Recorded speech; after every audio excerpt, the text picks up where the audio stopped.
रचनायमान सोच किसकी है? तो प्रेमचंद्र जी की है। आइए इसकी व्याख्या देखते हैं। व्याख्या देख लें तो प्रेमचंद्र का हो जाएगा सेवा सदन प्रेमाश्रय। इनको 1913 में नोबेल पुरस्कार से पुरस्कृत किया गया है। हेलो दोस्तों, शशि सर यूट्यूब चैनल में आप सभी का स्वागत है। हमारी तरफ से होली की हार्दिक शुभकामनाएं आप सभी को। आज होली के उपलक्ष्य में हम यूपी पुलिस हिंदी 17 फरवरी का जो फर्स्ट शिफ्ट का पेपर हुआ था उसका हम हल आज कराएंगे, केवल हिंदी का 17 फरवरी का।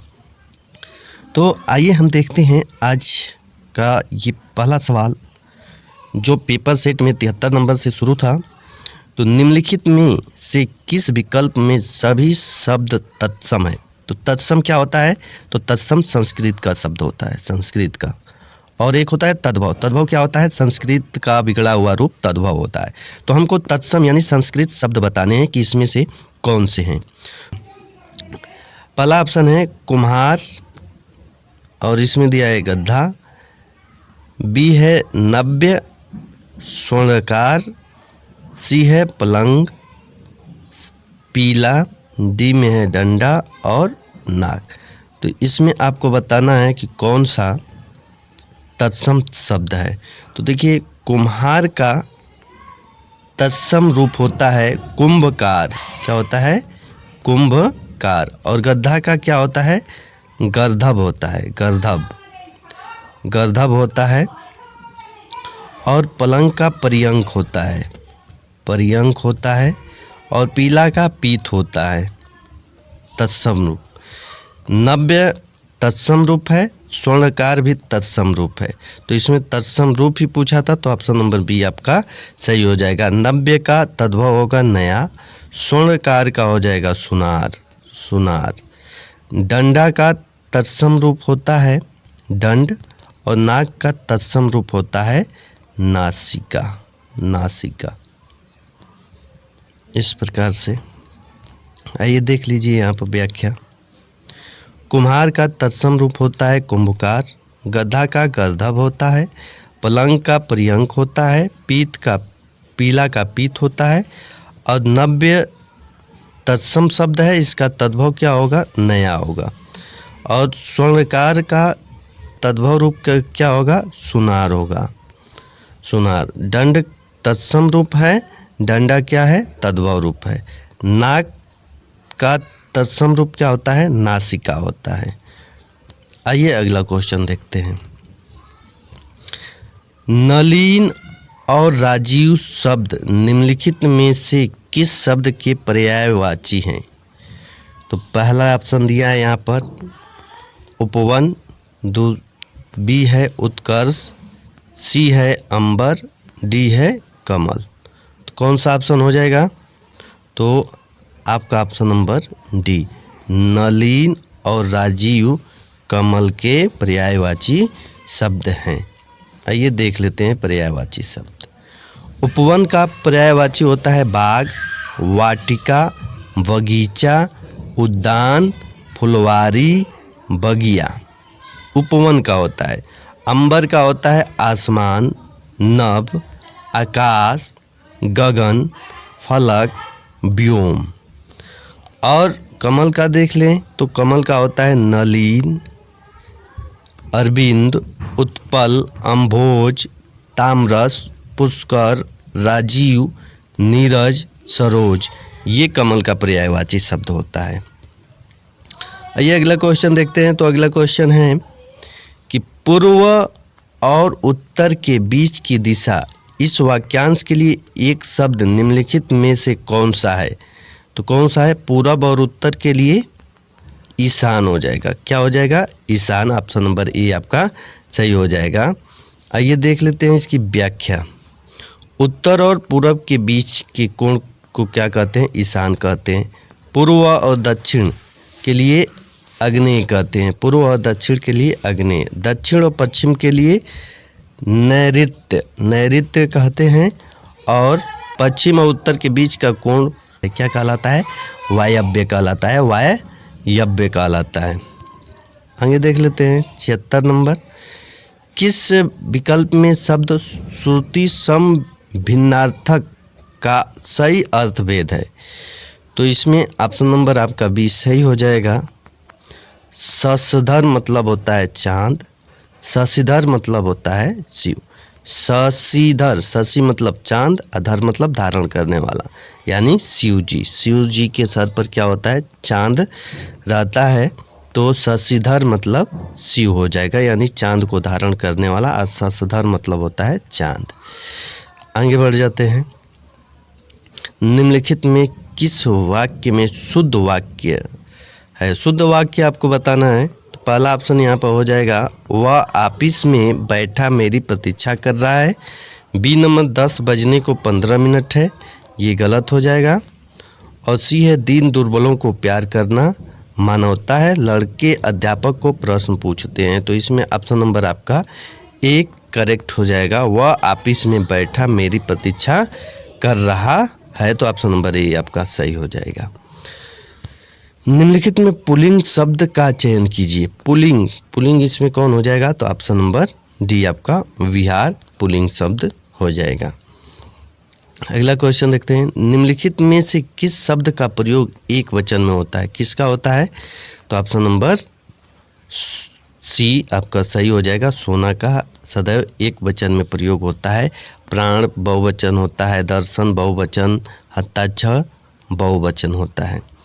तो यहाँ पर देख लेते हैं, सदा एक वचन में प्रयोग होने वाले कुछ शब्द हैं यहाँ पर, जैसे चांदी हो गया, वर्षा हो गया, सोना हो गया, टमाटर हो गया, चाकू हो गया, वारिस हो गया, पानी हो गया, दूध हो गया, घी हो गया, दही हो गया, आकाश हो गया, जनता हो गया। ये हमेशा सदैव एक वचन में प्रयोग किए जाते हैं। सदैव बहुवचन में प्रयोग किए जाने वाले हस्ताक्षर हो गया, आंसू हो गया, दर्शन हो गया, प्राण हो गया, दाम हो गया, अक्षत हो गया, लोग हो गया, ये क्या है? सदैव बहुवचन में प्रयोग किए जाते हैं। अगला क्वेश्चन देखते हैं। हे ईश्वर दया करो, रेखांकित शब्द में कौन सा कारक है? कौन सा कारक है?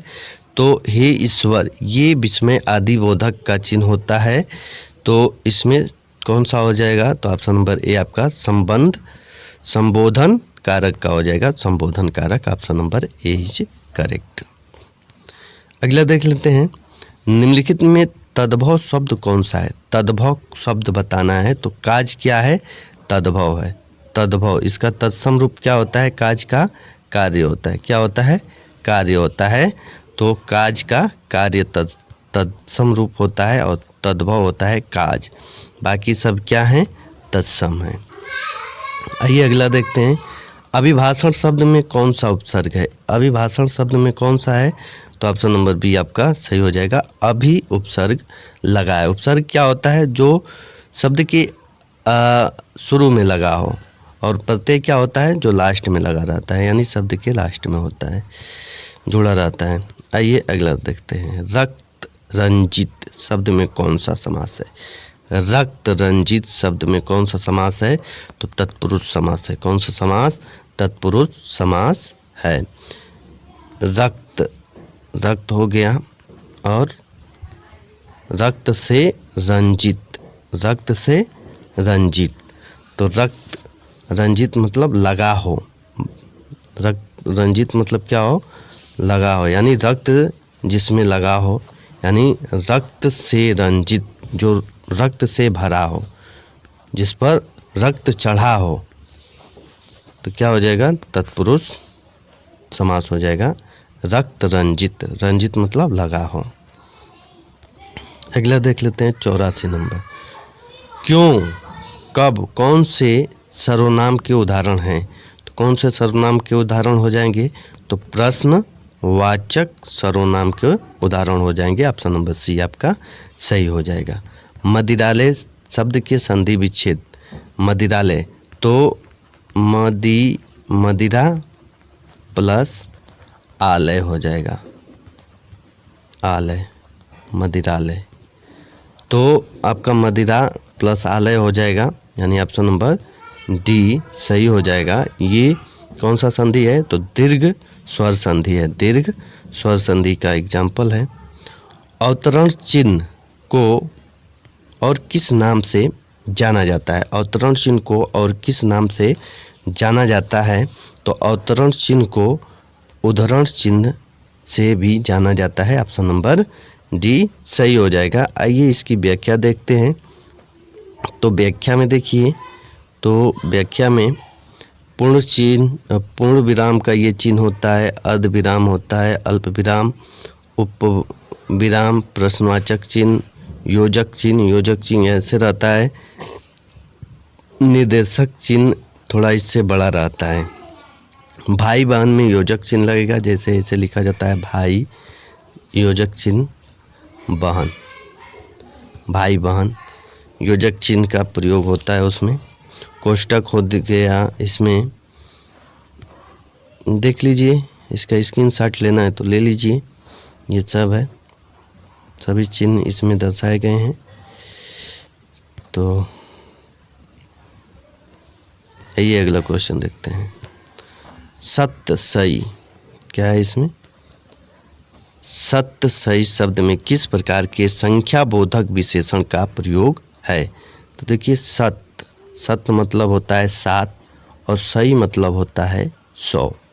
700, 700 समुच्चय बोधक विशेषण का प्रयोग हुआ है। समुच्चय बोधक, ऑप्शन नंबर बी आपका सही हो जाएगा। राधा ने पायल से चिट्ठी लिखवाई, किससे लिखवाई? पायल से। तो दूसरों से कार्य करवाना किस में जाता है? प्रेरणार्थक क्रिया होता है, तो ऑप्शन नंबर ए आपका सही हो जाएगा। चिल्लाहट में कौन सा प्रत्यय लगा है? तो इसमें आहट प्रत्यय लगा है। कौन सा प्रत्यय लगा है? आहट प्रत्यय लगा है, यानी ऑप्शन नंबर ए आपका सही हो जाएगा। राम अभी सोएगा, इस वाक्य में कौन सा वाच्य होगा? वाच्य बताना है आपको, तो कर्तृवाच्य हो जाएगा, ऑप्शन नंबर बी सही हो जाएगा। तिल का ताड़ बनाना, मुहावरे का अर्थ बताइए। तिल का ताड़ बनाना, मुहावरे का अर्थ क्या होगा? तो साधारण बात को बढ़ा चढ़ाकर कहना, आपका ऑप्शन नंबर ए सही हो जाएगा। परोक्ष का विलोम शब्द क्या होगा? परोक्ष का विलोम शब्द क्या होगा? प्रत्यक्ष होगा। इस क्वेश्चन के हिसाब से क्या होगा? प्रत्यक्ष होगा। आइए अगला क्वेश्चन देखते हैं। चमड़ी जाए पर दमड़ी न जाए, लोकोक्तियों चमड़ी जाए पर दमड़ी न जाए क्या होगा? अत्यधिक कंजूस होना, ऑप्शन नंबर आपका बी सही हो जाएगा। क्रोध किस रस का स्थायी भाव है? तो क्रोध रौद्र रस का स्थायी भाव है। वीर का होता है उत्साह, वीर रस का होता है उत्साह। भयानक रस का होता है भय, और विभत्स का होता है जुगुप्सा। जुगुप्सा क्या होता है? जुगुप्सा होता है, तो ऑप्शन नंबर डी हो जाएगा। यानी इसका जो क्रोध का होगा वो ऑप्शन नंबर सी रौद्र रस होगा। सोरठा के द्वितीय और चतुर्थ चरण में कितनी मात्राएं होती हैं? तो सोरठा के पहले और तीसरे में 11 मात्राएं होती हैं, पहले और तीसरे में, और दूसरे और चौथे में 13 मात्राएं होती हैं। कितना? 13। सोरठा दोहे का उल्टा होता है, तो इसमें दूसरा और चतुर्थ पूछा है, तो दूसरा और चतुर्थ में कितना हो जाएगा? 13 मात्राएं हो जाएंगी, ऑप्शन नंबर सी आपका सही हो जाएगा। देख लीजिए यहाँ पर, इसके पहले तीसरे चरण में 11 मात्राएं, दूसरे और चौथे चरण में 13 मात्राएं होती हैं। सोरठा दोहे का उल्टा होता है। निम्नलिखित में किस अलंकार में समान धर्म का अनिवार्य है? तो किस में है? तो उपमा अलंकार में समान धर्म का अनिवार्य होता है। देख लीजिए व्याख्या।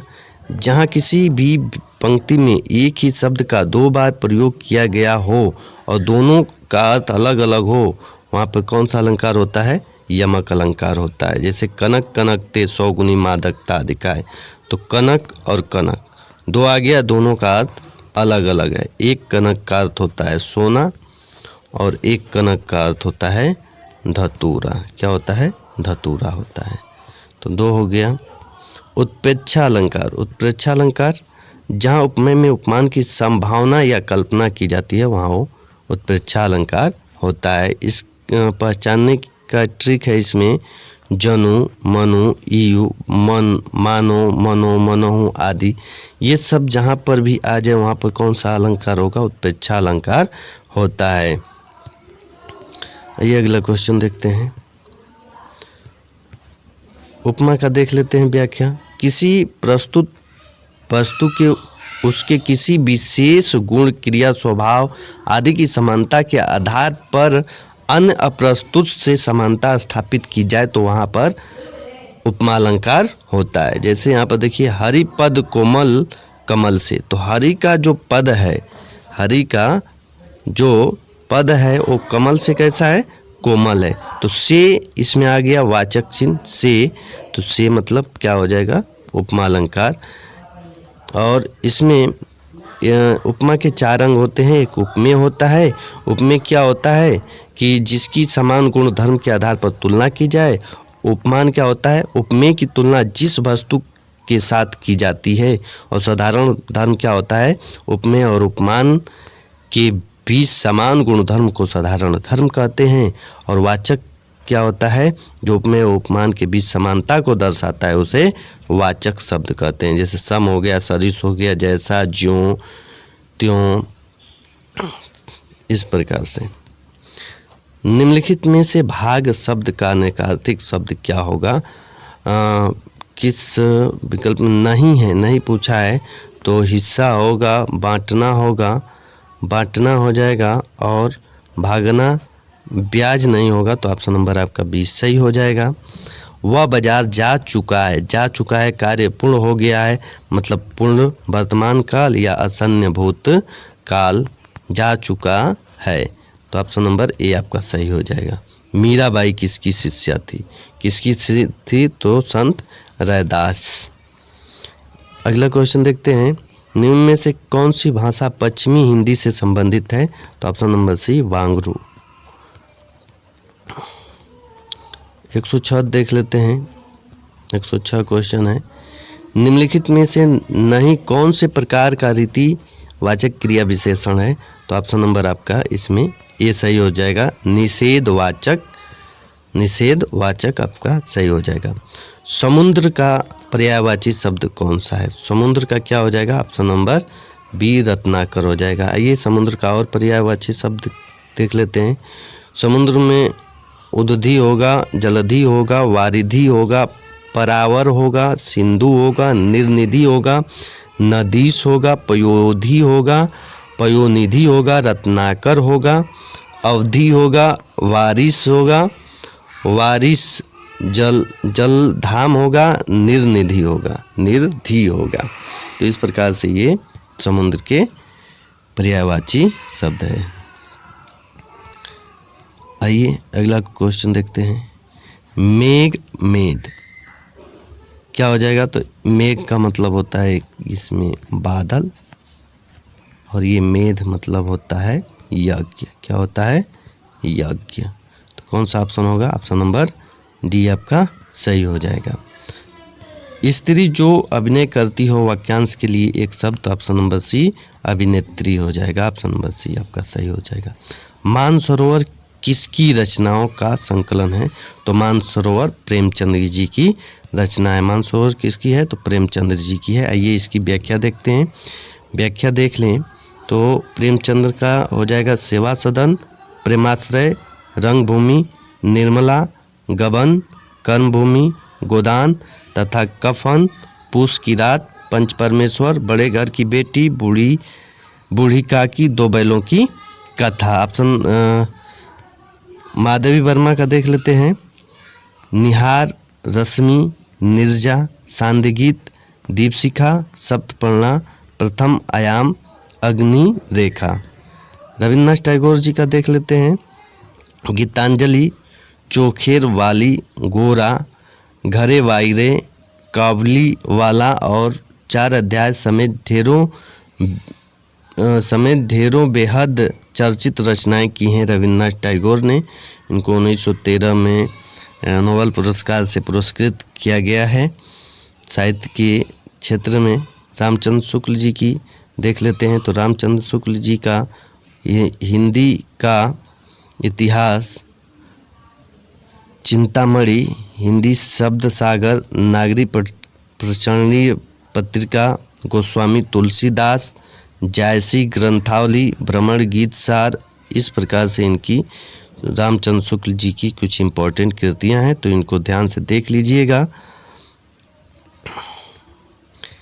इस प्रकार से यूपी पुलिस 17 फरवरी प्रथम शिफ्ट में जो पेपर हुआ था वो ख़त्म हो गया। इसमें गद्यांश के क्वेश्चन नहीं लिए हैं, तो गद्यांश का क्वेश्चन इसमें नहीं लिए हैं। आज के लिए इतना ही, और हमारे तरफ से आपके पूरे परिवार को होली की बहुत बहुत हार्दिक शुभकामनाएं। आपका दिन शुभ हो। जय हिंद, जय भारत।